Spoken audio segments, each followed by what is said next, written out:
Are you feeling like you're missing out on the real estate market? Everything you see and hear in the news is that every market all across the country is on fire.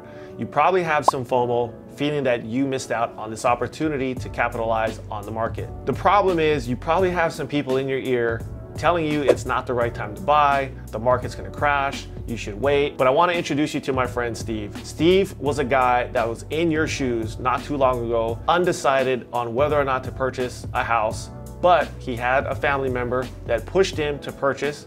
And I wanna tell you his story because I think it's gonna help you decide what's best for you in this real estate market. Now, if this is the first time you're watching my channel, my name is Sean, I'm with Loan Depot, helping you finance your homes all across America. Whether you're thinking of purchasing or refinancing, buying an investment property, a vacation home, or even your first house, I've got you covered all across the country.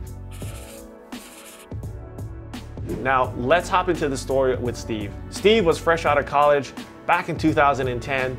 And if you remember back then, the housing market was in shambles. There was nothing but foreclosures, bankruptcies, everything negative was in the news every single day. Banks were closing, people were losing their retirements, but there was a big opportunity in the real estate market. And Steve's dad called him to tell him to purchase a home. Now is the time that you should look at buying.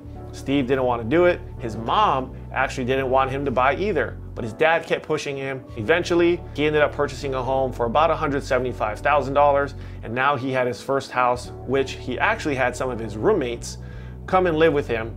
So now he had his roommates helping him pay the mortgage payment, which some of you know today as house hacking. Now, he had his first house, and now we fast forward 10 years later, Steve still owns that property till today. Now, remember, he bought this house for $175,000, and today the house is worth probably about $400,000, if not maybe a little more.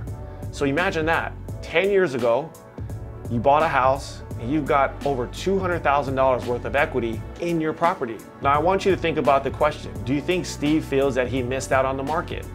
Probably not. But you have to remember, real estate has always been a long-term investment. And I think a lot of times with all the negativity in the news, we get so caught up with that or the opinions of friends and family telling you not to buy, when in actuality, you probably should think about purchasing, because if you can own a home, it is one of the greatest investment vehicles to help you build wealth. And like Steve has been able to do, he's taken his property and he's been able to use that to purchase other rental properties. So check this out. He bought his first house that's got $200,000 worth of equity. What if you can take some of the equity out, purchase other rental properties that now cash flow, and if you add up all the cash flow that he gets every month from his passive income, it covers more than what the mortgage payment is on his house. So in essence, he's living for free. Again, back to the question, do you think Steve feels he missed out on the market? The answer is no. And now, I want to introduce you to Steve. Steve is actually me. That was my situation back in 2010.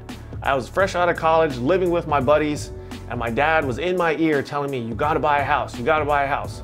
But the market was still in shambles. It was going down. Prices were still getting cut every single day, unlike today's market. But I did purchase that house. And like I said, my mom was being a mom at the time, and she was saying you shouldn't buy because she's reading the news and she's letting that get in her head. And I'm sure some of you that are watching this right now, you probably have people in your corner telling you don't buy, or you should wait, the market's gonna crash. And you know what? They might be renters themselves, but I want you to think about this. If I did not buy that house back in 2010, I wouldn't have over $200,000 of equity in my home today. I wouldn't have been able to buy 4 other rental properties that now cash flow every single month, that more than cover my expenses on my house. So I'm living for free in a way. These are the types of things that get people excited about real estate.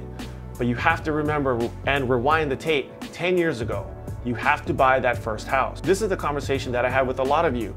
If you're thinking about purchasing a home today, I think if you can qualify and you can afford to purchase a home, I think it's always best to take a serious look and see if you can purchase and buy a house in today's market. Because it's not about whether you're gonna time the market perfectly or you're gonna get the perfect interest rate to purchase your home. It's about, can you afford to miss out on the opportunity because you're listening to your friends and family because they're telling you what you should do. This is why I strongly always suggest getting pre-approved and running the numbers, because when we sit down with you, we're gonna figure out what you can afford, what you can qualify and purchase, because all it takes is that first house.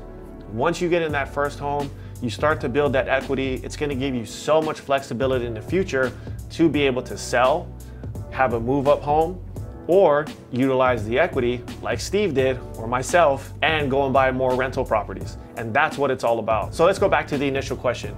Did you miss out on the opportunity to purchase? My answer is no. I think there's still opportunity to get into the housing market, purchase your first home, and have a story just like Steve or myself. Thanks for watching. Don't forget to check out this playlist to help get your mortgage right, and I'll see you on the next one.